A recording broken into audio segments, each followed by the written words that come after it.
We are discussing Srimad Bhagavad Gita, 9th discourse. In that yesterday we saw the 13th sloka. We shall see it again. It is in context of this royal secret and the royal signs. Lord Krishna explains to Arjuna, some ignorant persons, they cannot hold the absolute truth. They think Lord Krishna as a bodied person and he is not the supreme. Whereas others with intuitional eyes, proper understanding and the great souls who are supported by divine qualities, they see the reality of Lord, which is ever present in all conditions, everywhere. And so they don't think anything else other than the Absolute One. They always think of, they are devoted to, they surrender under the feet of that Absolute One, the Absolute Truth, and that's how they are not bewildered by the force of Maya or the nature. Mahatanastu mam partha daivim prakritimāsritaha bhajantyānanya manaso jnatva bhūtādim. But the great souls, O Arjuna, partaking of my divine nature, worship me with a single mind, with the mind devoted to nothing else, knowing me as the imperishable source of all beings.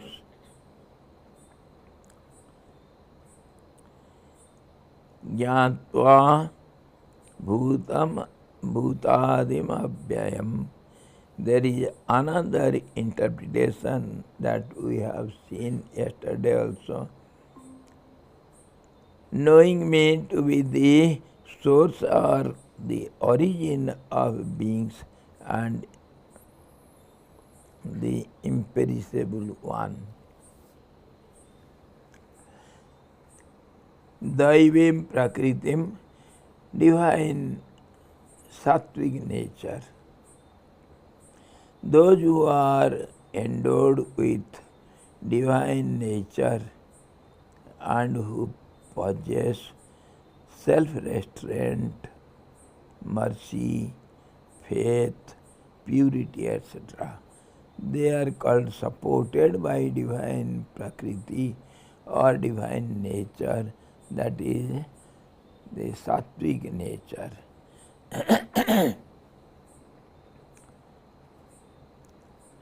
Mahatmana, who is called Mahatma, the high-souled ones, are those whose pure minds have been made by me as my special abode. On this abode we were discussing yesterday. Where is the real abode of the Lord? Lord abides everywhere in all beings, in the heart of all beings. He is all pervading. but he has some special abode. Just as we saw yesterday, the president abides in his presidential house. That is his special abode. But while visiting different places, he will have different resting places all over the country.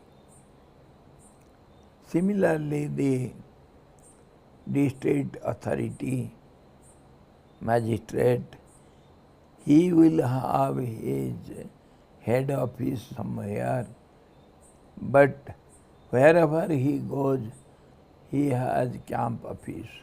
Anywhere he can hold office and he can sit and give judgment. Similarly, this absolute truth has special abode.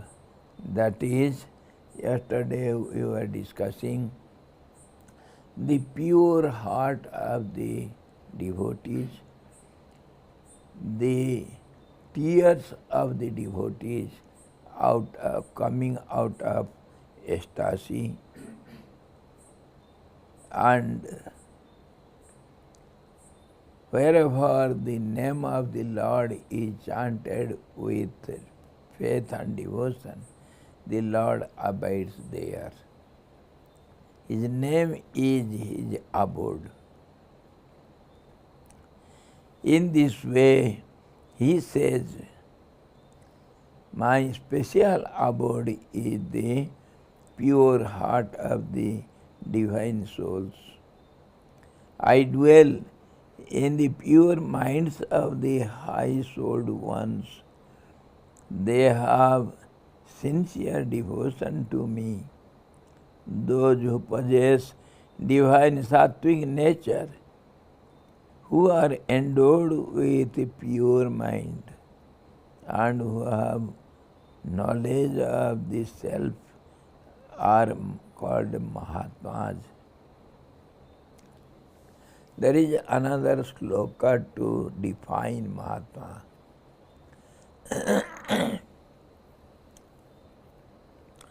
There are so many different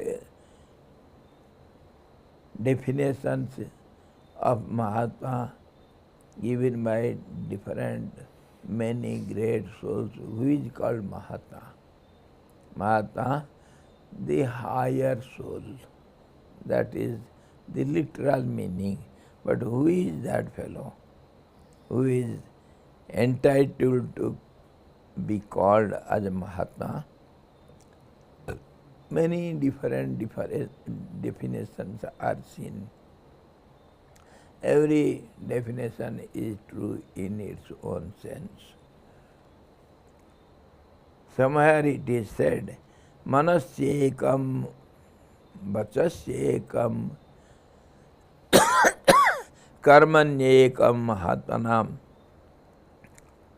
One whose mind means thought process and speech and his actions coincide with each other. They are in one line. He is called Mahatma. Others, they are called rogues, Duratma. Manasyanyat, Vachasyanyat, Karmanyanyat, Duratmanam. The rogues think something and speak something else and do something else. Their speech, thoughts and actions never coincide each other. Such people are called in other language crooked fellows, rogues. In no way they can be called as Mahatma, the great soul. The symbols of a Mahatma, the simplicity in thinking, speaking and doing. Everything should coincide with each other. That is the greatest symbol of a great soul. Lord Rama, he explains his nature to his dearest friend Vibhishan, the enemy's brother, who came to take refuge under him. He says, "Oh Vibhishan, I like those people who have simple heart. Mohi kapata chala chhidra na bhava nirmala mana jana so mahi pava." One with a simple mind is dear to me. He reaches me easily. Simplicity is my choicest quality. I like simple people. Whatever they think, they speak out the same thing. They never keep any secret in the mind, and they do according to their speech.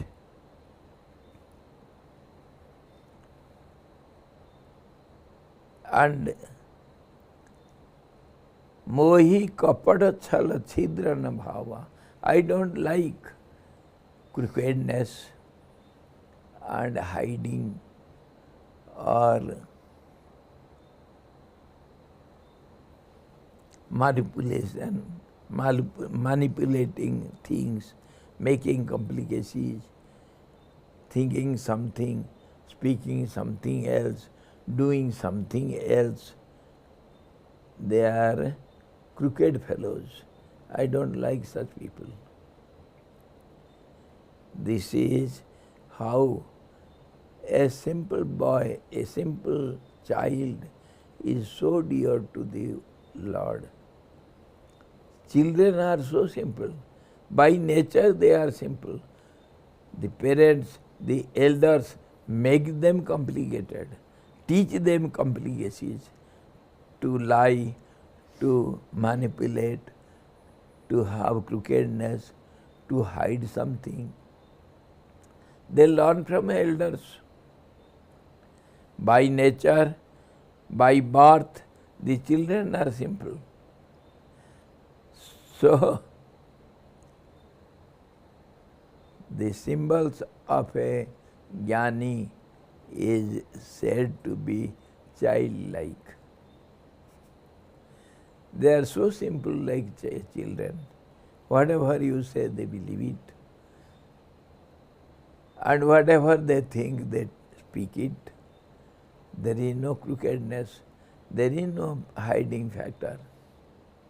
Everything is, whatever is there in, it is out.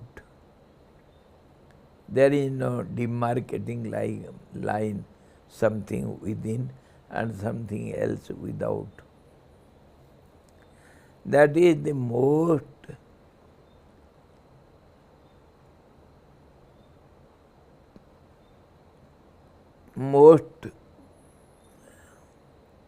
you see, appreciated quality in the devotees by the Lord. Lord loves them who has pure heart. And that is how we come to our sadhana field, our spiritual practices. We have to, our great Guru, the Master Sivanand says, simplicity is the highest quality. Simplicity, equanimity, tenacity, and veracity and non-irritability, all these are symbols of purity. And sadhana means to purify the heart and the mind. That means to make it simple. The world is so simple. The God is so simple. But we have been trained to make it complicated. And we break our head to simplify again. We make it complicated and then we try to simplify it.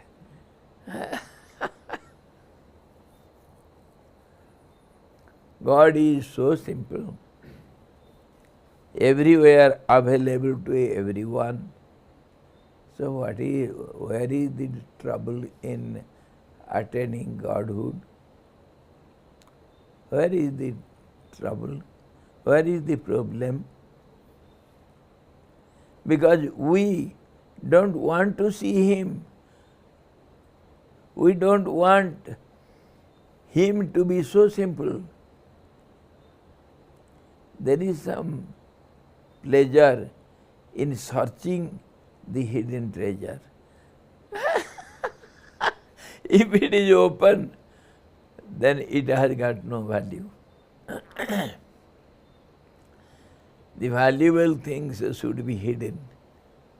Then it has its greater value.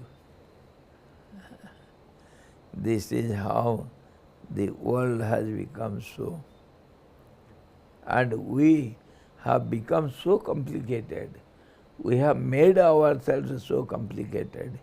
And now, by practicing spiritual injunctions, we try to simplify ourselves. By birth itself, you are simple. So this is the quality loved most by the Lord, and He is called Mahatma, who is simple most one, who has nothing to hide. Many people used to come to Gurudev Swami Sivanand Maharaj, and they will have some domestic problem, fight between the husband and wife. They don't want to openly say it. They feel shy to open out the secret. It is domestic affair. They try to ask Swamiji, Gurudev, Swamiji, we want some private time. Can you give us some little time? We have some domestic problems. We want to express to you, and you can give us some solution. I have heard Gurudev saying, Oji, to whom you are hiding? What is there to hide?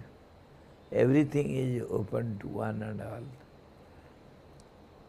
He is sitting within you. He is seeing everything. Can you hide him anything? He knows your secret problems. Whom you are trying to hide? There is no private time. Everything is public. Come on, tell it before everyone. That's how our Lord Jesus has introduced this process in Christianity in different way. Confession. Confession. Before getting initiated, You have to speak out all your defects, all your mistakes. You have to open out everything, your heart. Then only you are fit to embrace Christianity. That is same in Hinduism also, but in different way. That is what we are discussing. The simplicity is the highest quality, and God abides in a simple heart. So this is the symptom of a Mahatma. Mahatmas are so simple. Bhutas, all these living beings, they are called bhutas, as well as the 5 elements, basic elements, they are also 5 bhutas. And bhutas have got so many other meanings also. Here, these 2 meanings we can take. Bhutadim abhyayam. I am the source of all these beings, bhutam, or the source of the 5 elements by which the creation is created. So I am the source of everything.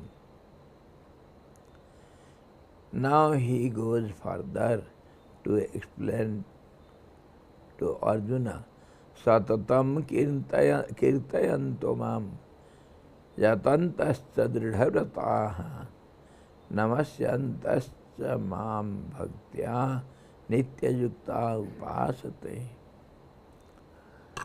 Satatam kirtayanto mam, always glorifying me. Kirtan means not only chanting the name. Names are the qualitative nouns. They are not real noun according to philosophical grammar. There is no noun. Everything is adjective only. Qualifying noun. So, Kirtan means to chant the names of God, but names are qualitative.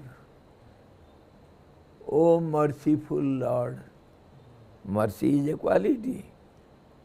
Thereby you attribute the mercy on the Lord, though He is not attributed by any qualities. But it is beneficial for yourself. When you call the Lord merciful, that means you are bound to get mercy from Him. It is your thought which comes back to you. Action has reaction and equal and opposite. So if you call Lord as merciful, you get the mercy from the Lord. Lord has nothing to do. It is your thought comes back as the result of your action and you get the mercy. This is why, this is how we chant God's name with the qualities. O merciful Lord, O Father of the universe, O my dearest friend. So he becomes friend to you. O all-pervading God, so he is with you now. As you think, so you get. So all these qualities are the names of the Lord you have attributed. So accordingly, you are benefited. Some great soul, some Sufi saint, writes some essay on prayer. Prayer. We see also four kinds of people pray Lord. Artha jigyansu artharthi jnani cha bharatarsava. Lord Krishna says, four kinds of people think of me, pray me, come to me, think of me. Who are they? Artha, who is utterly depressed and disappointed, and he has no other support in this world. So in the end, he has to take support from someone which is unseen, unknown, and it is something. So we call, "Oh Lord, save me."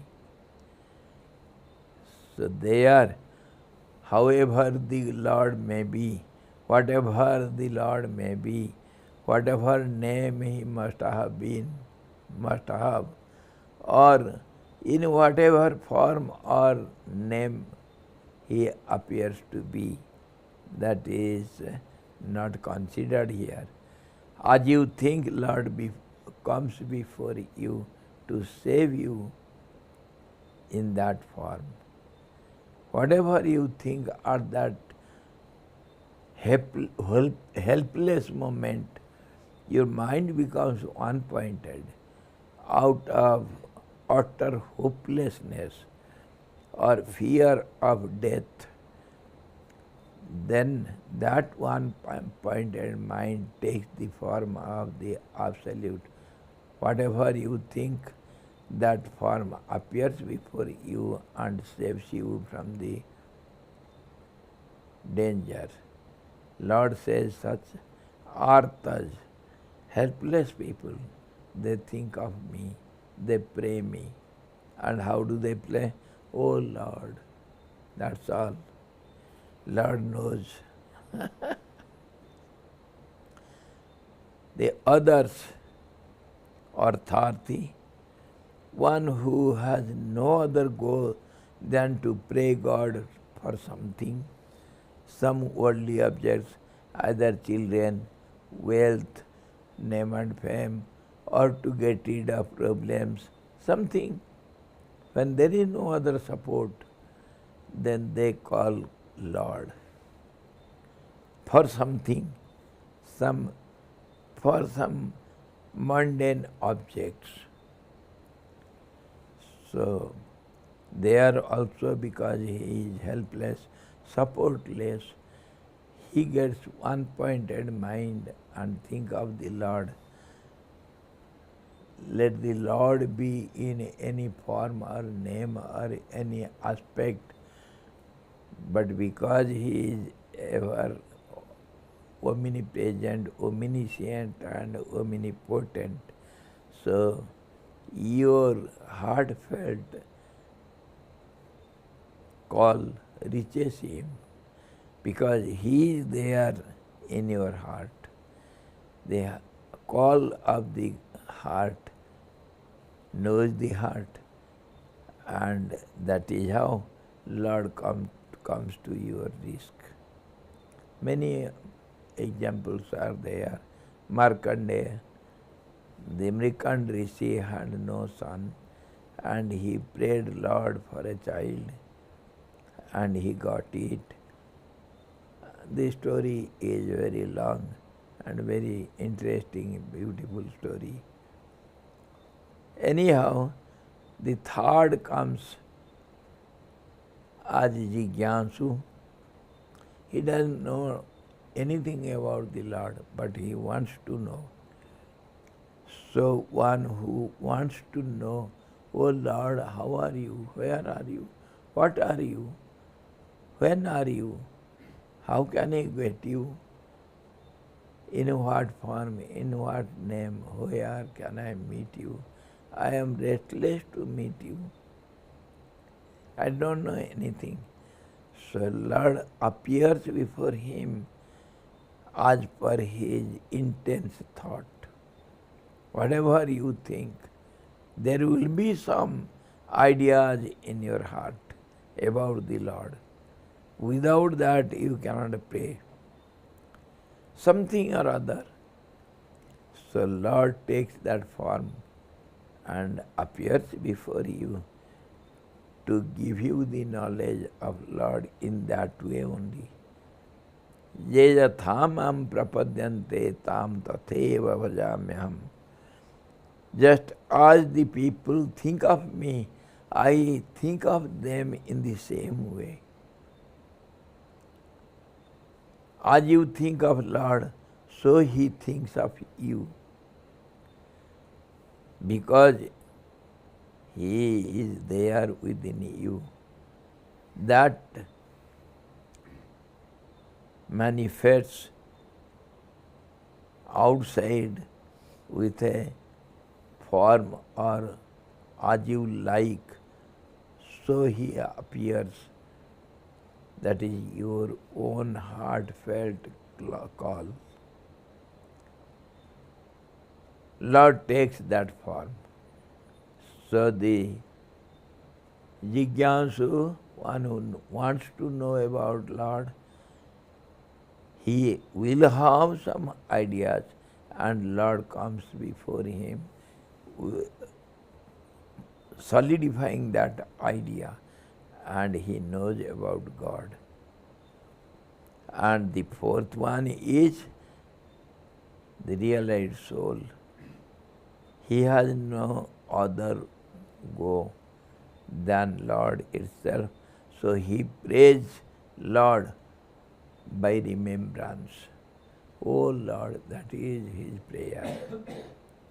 Whereas others, they pray Lord thinking the Lord is his supplier.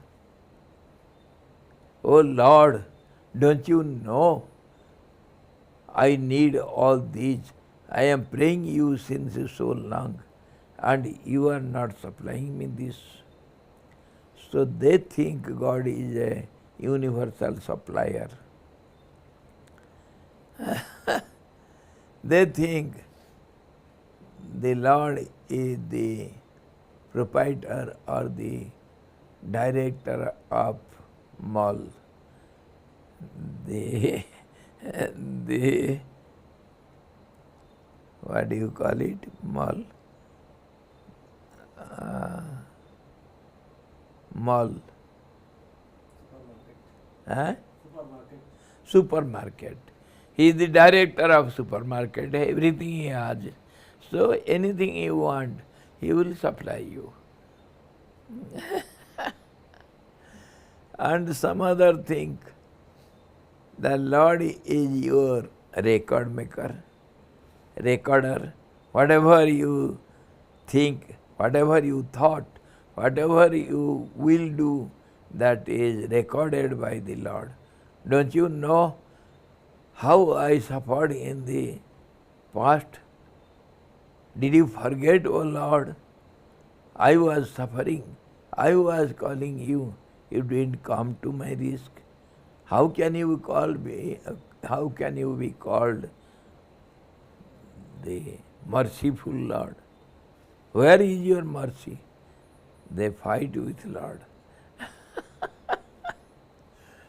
Many people treat Lord in different ways because they don't know the reality of the Lord. Prayer is not ordering or wanting something. Prayer is, the highest prayer is just remembrance of God.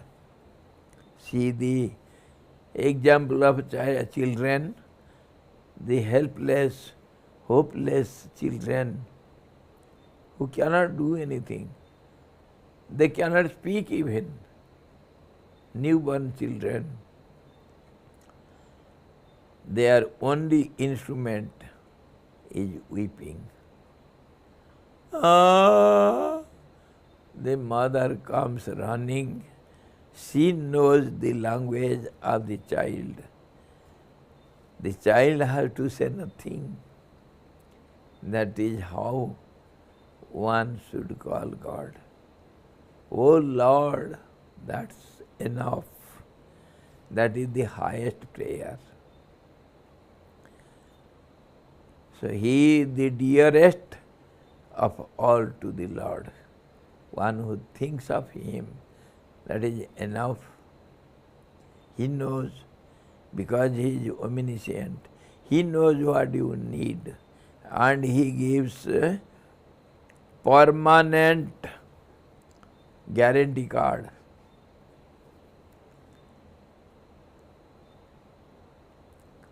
Certificate, guarantee card. Ananya chintayanto mam ye janaha paripasate tesam nityavijyuktana yoga kshamam bahamyam. He takes the contract openly, declaringly. O Arjuna, one who thinks of me alone, nothing else other than me, I take the contract. Whatever he needs, without asking, I supply them their needs, and I save them from all the dangers. I protect them because they are my own soul. I live in their heart. I take the contract. I protect them in all conditions,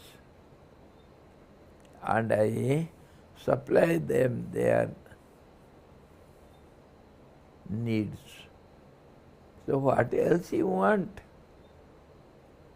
Why you go to others than God? Because we don't want God. We are satisfied with little things. That is our limited thoughts, miserly thoughts. We don't want Lord. So Lord Krishna explains, Satatam kirtayanto mam jatantascha dridharataha namasyantascha mam bhaktya nityajukta upasate. Always glorifying me, chanting my name, remembering me means glorifying me. Striving, firm in vows. Whatever vow you have taken, you have to fulfill it, stick to it at the cost of your life. That is what is wanted by Lord, because He is not the changeful worldly phenomena. He is one without changing. So if you change your vows, if you change your words, God is away from you. You cannot think of Him. If you stick to your own resolutions, your promises, your vows, Lord is at your hand. Always glorifying me, striving firm in vows, prostrating themselves before me alone. They worship me with devotion always steadfast. Nitya Yukta Upasate, they worship me with devotion always steadfast in mind, one-pointed mind. That is what I need. That is otherwise called simplicity. That is otherwise known as tenacity, honesty, simplicity, everything. All the qualities are hidden in one. That is one-pointed mind. With that, if you call once, "Oh Lord," He is at your side. These great souls sing my glory. See the Mirabai, always engaged in glorifying the Lord, singing His glories, His sports.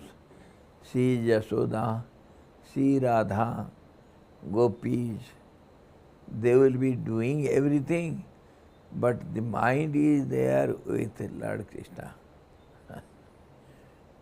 Not for a moment they forget Him.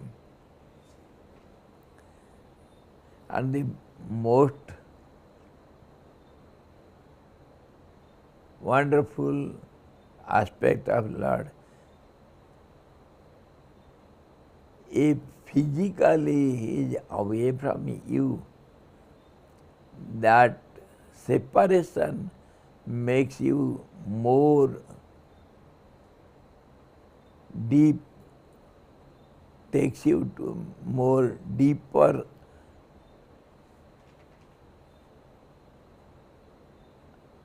bottom to think of Lord in separation. Separation is the best presence. By separation, you think of the object all the time. That is the negative way of our practice. Whatever is said not to do, you do it. I was giving you the example of that husband and wife. Whatever is forbidden for you to do, you do it. So when the Lord in form is away from you, you think of Him only. Separation is the greatest devotion you can cultivate. So this is how the great souls sing my glory. They do japa, repetition of pranava om. They study and recite the Upanishads. They hear the Shrutis, the Vedas, from their spiritual preceptor, reflect and meditate on the attribute-less absolute Nirguna Brahman. They cultivate the sattvic virtues such as patience, mercy, cosmic love, tolerance, forbearance, truthfulness, purity, etc. They control the senses and steady the mind. They are firm in their vows of non-violence, truthfulness, and purity in thought, word, and deed. What is we were discussing now? Thought, word, and deed. Purity means oneness. They worship me with great faith and devotion as inner self hidden in their heart. As a neophyte cannot see God face to face, he will have to worship his Guru, spiritual preceptor, first, and regard him as God or Brahman himself. Satatam kirtayanto mam, glorifying me in thought, word, and deed. Jatantascha, worshipping me alone. Dridhavrataha, steadfast in mind. Namasyantascha, They prostrate me alone. Mam bhaktya nitya yukta, ever engaged in devotion to me only. They worship me alone. So, tomorrow we shall see Jnana Jagyena Chapyante Jajanto Mamupasate Ekatvena Pruthatvena Bahudha Visvato Mukham. Different persons worship the Lord in different ways because everyone is different from each other. This is difference is the law of nature. So, everyone worships the Lord in different ways. Some of the important ways Lord Krishna explains to Arjuna. Others also sacrificing with the wisdom sacrifice. Worship me. Practicing wisdom means going through studying the scriptures, religious scriptures, and contemplating over it. Whatever you have heard, you have to understand it by mental introspection. That is called manan, by discussing within your mind or contemplating over it, analyzing it, and seeing it clearly what you have heard, and deciding the conclusion of it, and fixing the mind on the decision. That is called meditation, nididhyasan. So whatever you have heard, you must go on thinking over that, how it is, what it is, when it is, how it is, all these. And then when you come to some conclusion, you have to fix your mind, this is the truth. So that becomes your meditation. This is the path of knowledge. One should go through the scriptures sincerely, honestly, one-pointedly, faithfully, and one must go on contemplating over it. We hear not. We hear something and understand something else and do something else. This is our nature. Whatever we hear it haphazardly. We don't want to hear anyone because the ego hurts it. I know everything. I am the preceptor. I can rectify the whole world. So why should I hear others? I am the right person, others are wrong. This is what every common people think. This is the most dangerous way. In this way, you are sure to fall into a dungeon. Nobody can save you. You are cheating yourself. Nobody can save you. So he says, in other ways also, the wise people, they worship me in different ways by contemplating over the scriptural injunctions and fixing the mind on the conclusion, and thereby all the scriptures, they talk of me only. Finally one, and that one is absolute me.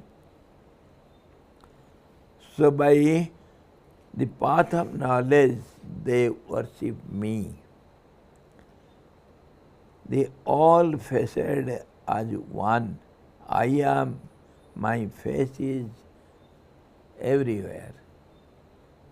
Ajayamano bahudha vijayate. Without being born, he is born everywhere, manifested everywhere in all the names and forms. And sarvataha panipadat stat, sarvatokshi siru mukham. Everywhere he has heads, everywhere he has eyes and ears to hear, because he is omnipresent. So he hears everything, he sees everything, he knows everything. Nothing you have to say to him. Just one thought, oh Lord, is enough. Enough. That means nothing else is there. One pointed call. They worship me, they all faced as one, as distinct and as manifold. The one in manifold aspects. This is what we always discuss in our classes, Yogavasita, here also in Gita class.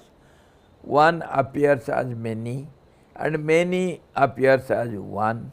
One in many, many in one. One who knows this, he is real knower. One who doesn't know it, he is bewildered and he is the prey to the nature. It dilutes by showing one and it becomes many. The greatest magician.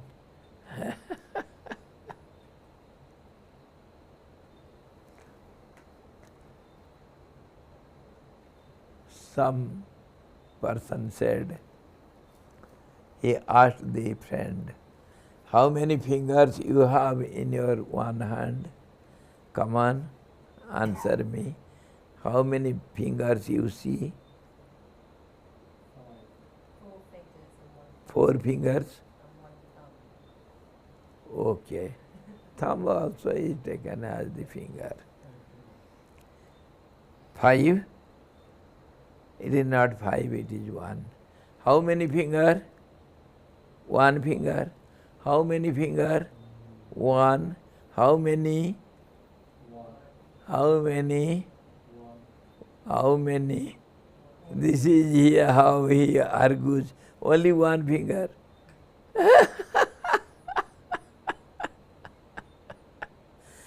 Finger is 1, but you have differentiated it and count it as 5. This is also a finger. Finger is a common factor. This is also a finger, this is a finger, this is a finger, this is a finger, this is a finger. You cannot say this is hand. So finger is a common factor. That is 1. How can you say 5 fingers? This is how some people argue for argument's sake. But really speaking, 1 appears as many, many appears as 1. That is the cause for our misunderstanding. We are bewildered to understand whether it is 1 or many.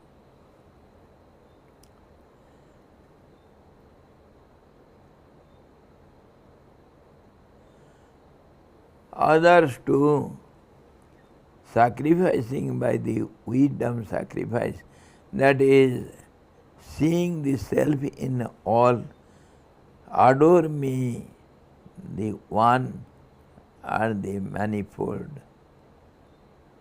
present everywhere. They regard all the forms they see are the forms of God only. Mamatma sarvabhutatma. Myself is self of all beings. All sounds they hear are the names of God. They give all objects they eat as offering unto me, Lord, the Lord. In various ways, whatever they enjoy it in the name of Lord. They offer it to me, and then only they enjoy it. Lord straightly command Arjuna, O Arjuna, whatever you do, whatever you eat, whatever you worship, give it to me, you will come to me. You will be one with me. Jat karosi yadasnasi yad juhosi dadasi yat jat tapasyasi kaunteya tat kuru swamadarpanam. Whatever you eat, whatever you worship, whatever penance you do, whatever you do, offer it to me, and you will be non-doer, and you will be my heart of hearts. You will come to me, because you have lost your identity in me, worshipping in every way to me only. So this is what Lord Krishna says. These great souls, they worship me in various ways. Some adore him with the knowledge that there is only one reality, this Supreme Being who is existence, knowledge, bliss. They identify themselves with the truth or Brahman. Aham Brahmasmi. I am the one self. That is also worship of the absolute. Yes. This is the monistic view of the Vedantis. Some worship him making a distinction between the Lord and themselves with the attitude of master and servant. This is the view of the dualistic school of philosophy. Some worship him with the knowledge that he exists as the various divinities, Brahma, Vishnu, Rudra, Shiva, etc., in different aspects.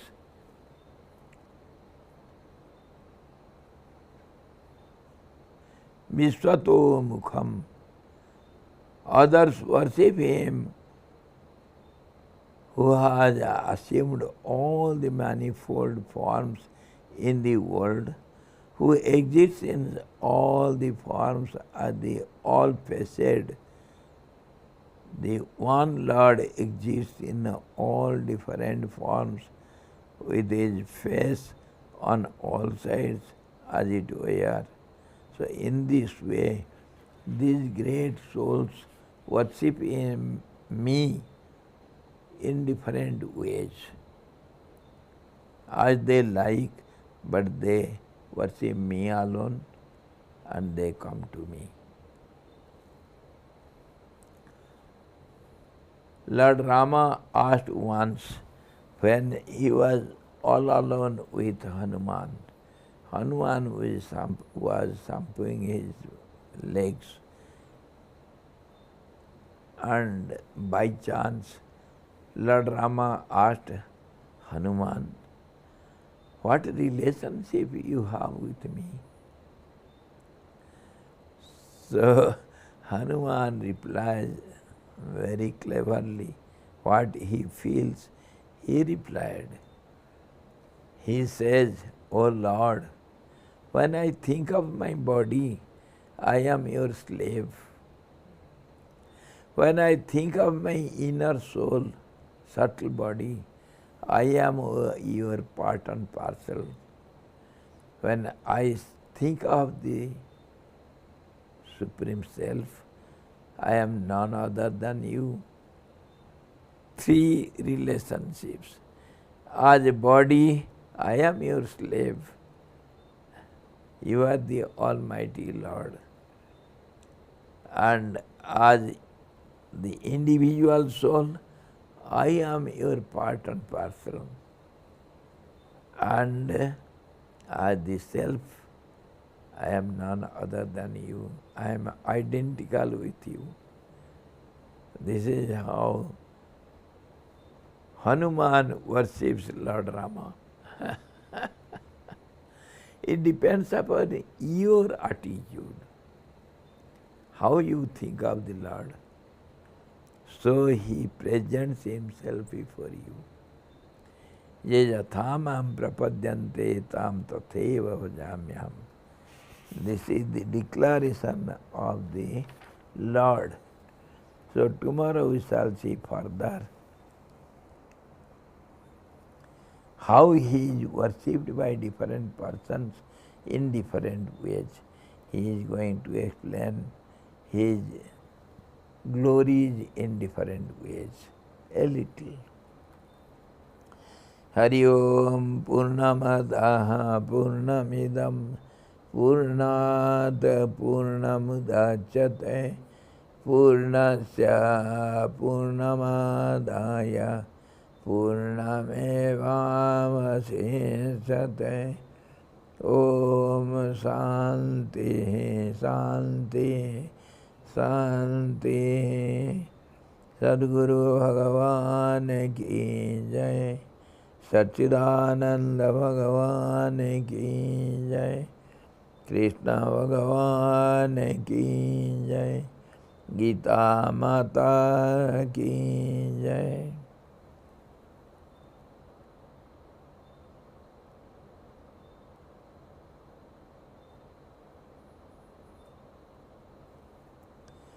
Hari Om. Hari Om.